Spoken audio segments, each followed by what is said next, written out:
everyone, I'm Nicole and welcome back to my channel Life as a Law Student.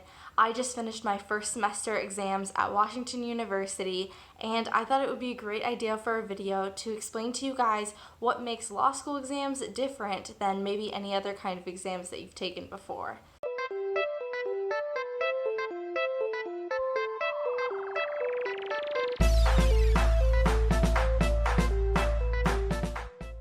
For me, the biggest difference in law school exams to those that I had taken in college or high school was the lack of a possibility for cramming. I've always had an issue with memorizing things over a long period of time, and I felt like a lot of the exams that I've taken before law school were basically just regurgitating information that you had supposedly taken in throughout the semester, and so I would take really good notes just so that I could memorize them all basically the night before or morning of, spit them back out onto the exam, and call it a day.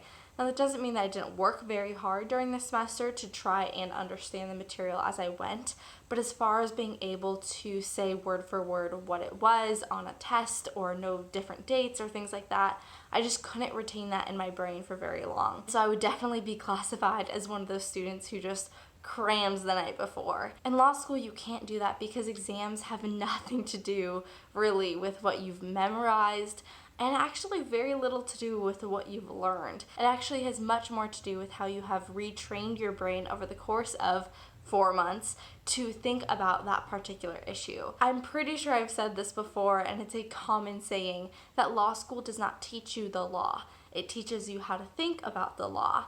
And so when you study cases from the 1800s or early 1900s or even late 1900s, often the ruling that you learn is not what is actually in law today. What you're supposed to be getting and studying from those cases is why the ruling that the court made was the appropriate one for that time, or why they thought it was, because that gives you the tools to understand rulings and laws of our time. So number one thing to know about law school exams is you can't cram the night before. You really need to be actively retraining your brain over the course of the semester so that you can demonstrate your thinking on the exam. Now, of course, the second question then is, how do you show that you've retrained your thinking? Well, on a law school exam, that's called issue spotting. And law school exam questions are often called issue spotters. Issue spotters can take a bunch of different forms, but the typical way that you see them is you have one long story, it might even span over like 3 pages of single-spaced text, naming a bunch of parties and a bunch of potential lawsuits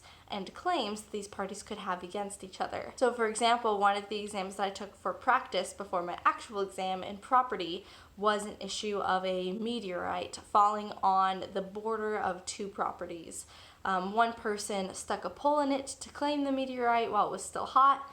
Another person moved the fence around the meteorite to make it look like it was their property, removed the meteorite, had their son paint on the meteorite. At that point, the son's girlfriend went and stole the meteorite, performed tests on it, and learned some scientific knowledge about extraterrestrial life, split up the meteorite, sent one half to a museum, and sent the other half to a buyer through a website. So in an issue spotter like that, there are a ton of different claims and parties, some of which definitely include claim versus capture, adverse possession, artist moral rights, rights of a bona fide purchaser, patent law, and a whole slew of other things. So once you actually identify all of the different issues, you have to go through and analyze them, which does require some knowledge of the rule regarding those issues. So for example, in adverse possession, there's like 5 different elements, some of which are adverseness of the possession,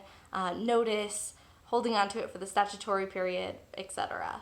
The most important part of an issue spotting question on an exam, though, has nothing to do with really spotting the issue or knowing the rule. It's all about analysis, and this comes from an acronym called IRAC, which some professors like, others don't, but it's a good way to understand the exam. So IRAC stands for issue, rule, analysis, and conclusion.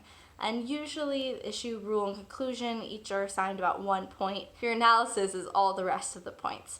So you go through and apply the rule. You explain why the rule applies or why it doesn't, what elements are strong, what elements are weak, what one party will claim and the other party will counterclaim, and from that analysis you can make your conclusion. Whether you're right or wrong has very little to do with your performance on the exam, because the purpose of the questions is to show the teacher that you're thinking about these issues in the correct way. So that leaves the last really important part of how law school exams differ from other kind of exams, and that is what I mentioned before, practice tests and practice questions. And in addition to that, outlining. Your study process is all about enabling you to practice thinking. Most students will create a huge outline that includes a bunch of hypotheticals that were talked about in class, as well as the different rules and questions to be asking while applying those rules. Other students will also create an attack outline, which is just a 1 to 2 page document with a list of issues so that when you're on an exam question, you can go down that list and think about each individual issue to see if it might be at play. The point of the outline, though, isn't to have an end product, even though a lot of professors will let you take them into exams. Creating an outline is most helpful because of the process of review that it forces you to go through, especially when you have an outline done before you take your exam and you're able to use it on a practice exam to see if it's effective or not. For being totally honest, I didn't do as great of a job practicing for exams as I would have liked to, although I did spend a lot of time on review. I very much mismanaged how much time it would take to create that outline.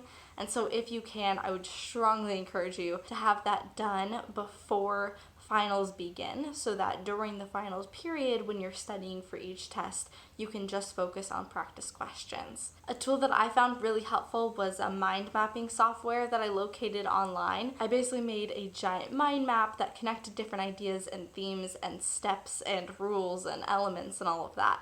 I'll show you one of mine here. I found this process of connecting ideas that I had learned throughout the semester really helpful because I'm much more of a big picture, goal-oriented kind of person.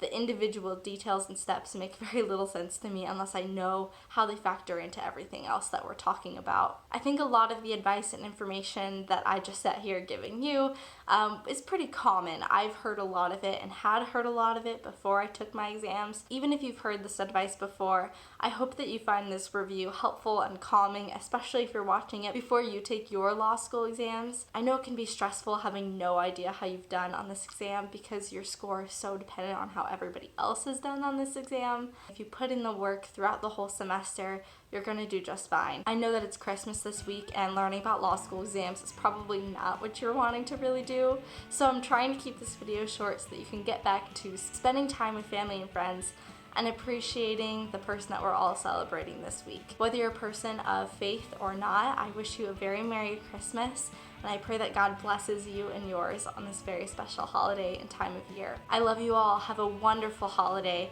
and God bless until next time.